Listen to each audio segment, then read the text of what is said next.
میرا خاوند میرے ساتھ دبر میں وطئی کرتا ہے، اوپر سے ضعیف احادیث کا حوالہ دیتا ہے۔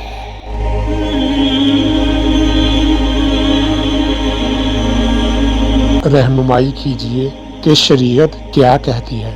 میں لکھتے وقت بہت متردد تھی، لیکن مشورہ کرنا اور دریافت کرنا ضروری تھا۔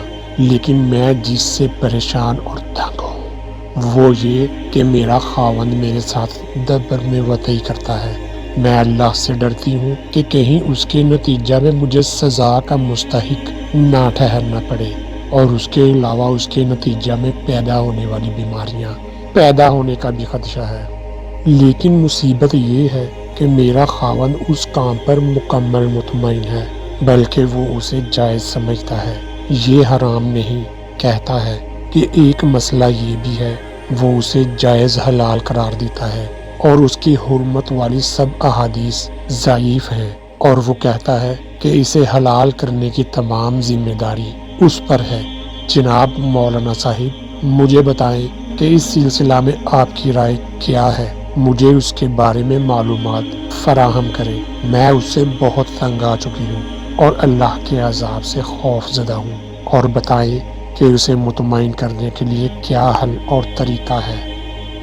مرد کے لیے بیوی کی دبر میں وطئی کرنا حرام ہے، بلکہ یہ گناہ کبیرہ میں شامل ہوتا ہے۔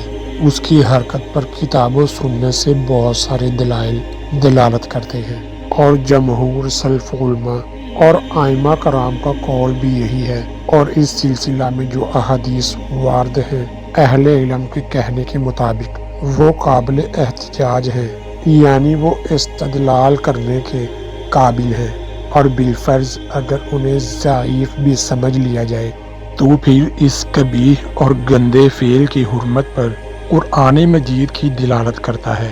ذیل میں ہم چند ایک دلائل آپ کے سامنے پیش کرتے ہیں۔ علامہ محمد امین شنقیطی رحمۃ اللہ علیہ اذہان البیان میں رقم طراز ہیں۔ اللہ سبحانہ و تعالیٰ کا فرمان ہے، جب وہ عورتیں پاک ہو جائیں تو پھر تم ان کے پاس وہیں سے آؤ جہاں سے اللہ سبحانہ و تعالیٰ نے تمہیں حکم دیا ہے۔